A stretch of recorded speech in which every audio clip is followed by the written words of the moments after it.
ಇವತ್ತು ದಯವಿಟ್ಟು ತಿಂಡಿನ ಮಾಡಕ್ಕೆ ಹೋಗ್ಬೇಡ, ನಾನೇ ಹೋಟ್ಲಿಂದ ತರ್ತೀನಿ ಅಂದರು. ಏನೋ ಒಂದು ವಾರದಿಂದ ಮಾಡಿ ಬೇಜಾರಾಗಿರುತ್ತೆ ಅವಳಿಗೂ ಅಂತನಾ ಅಥವಾ ನಾನು ಮಾಡೋ ತಿಂಡಿನ ತಿಂದು ಬೋರ್ ಆಗಿದೆ ಅಂತನೋ ಗೊತ್ತಿಲ್ಲ. ಯಾಕ್ರಿ ಹಿಂಗೆ ಹೇಳ್ತಾ ಇದ್ದೀರಾ ಅಂದರೆ, ನಿನ್ನ ಏನು ಅನಿಸುತ್ತೆ ನಿನಗೆ ಅದನ್ನು ಅರ್ಥ ಮಾಡ್ಕೊ ಅಂತ ಅಂದರು. ಸರಿ ಇನ್ನೇನು ಟಿಫನ್ ಮಾಡೋದಿಲ್ವಲ್ಲ, ಸ್ವಲ್ಪ ಎಕ್ಸಸೈಸ್ ಎಲ್ಲ ಮಾಡಿ ಚಂದು ಜೊತೆ ಸ್ವಲ್ಪ ಸ್ಕಿಪ್ಪಿಂಗ್ ಎಲ್ಲ ಆಡೋಣ ಅಂತ ಅಂದ್ಬಿಟ್ಟು, ಇಲ್ಲೂ ಮಗ ಚೀಟಿಂಗ್ ಮಾಡಿಬಿಟ್ಟ. ಯಾಕೆಂದರೆ 100 ಮಾಡಮ್ಮ ಆಮೇಲೆ ನಾನು ಮಾಡ್ತೀನಿ ಅಂದ್ಬಿಟ್ಟು 100 ಮಾಡಿಸ್ಬಿಟ್ಟು ಆಮೇಲೆ ಅವನು ಇಲ್ಲಮ್ಮ ನೀನು ಮಾಡಿ ಸಾಕು ಬಾ ಅಂತ ಅಂದ್ಬಿಟ್ಟು ಕರ್ಕೊಂಡು ಹೋದ. ಇವತ್ತು ನಾವು ಯಡಿಯೂರಿಗೆ ಹೋಗ್ತಾ ಇದ್ವಿ, ಹಂಗಾಗಿ ಮಕ್ಕಳಿಗೆ ಬಟ್ಟೆ ಐರನ್ ಮಾಡೋಣ ಅಂತ. ಧ್ರುವ ಬರ್ತಾ ಇಲ್ಲ, ಚಂದು ಮಾತ್ರ. ಹಾಗಾಗಿ ಇವತ್ತು ಐರನ್ ಮಾಡಿಕೊಟ್ಬಿಟ್ಟು ಅರ್ಶಿನ ಕುಂಕುಮ ಎಲ್ಲ ಇಕ್ಕಿ ಪೂಜೆ ಎಲ್ಲ ಮಾಡಿ ಮನೆ ಕ್ಲೀನ್ ಎಲ್ಲ ಆಯಿತು. ಬೇಗನೆ ಇವತ್ತು ಕೆಲಸ ಮುಗೀತು. 8 ಗಂಟೆ ಆಗಿದೆ ಇವಾಗ, ಎಲ್ಲ ಕೆಲಸ ಮುಗೀತು. ಧ್ರುವ ಕೂಡ ಕಾಲೇಜ್ಗೆ ಹೋದ.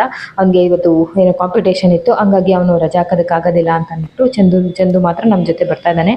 ಇವಾಗ ಹೋಗಿ ಯಡಿಯೂರು ಪೂಜೆ ಮಾಡಿಕೊಂಡು ಹಂಗೆ ನಮ್ಮ ತೋಟದ ಮನೆಗೆ ಹೋಗ್ಬಿಟ್ಟು ಸ್ವಲ್ಪ ಹಣ್ಣು ಮತ್ತು ಪಕ್ಷ ಎಲ್ಲ ಬರ್ತಾ ಇದೆಯಲ್ವಾ, ಬಾಳೆ ಎಲೆ ಎಲ್ಲ ತರಬೇಕು. Thank you for watching. Thank you.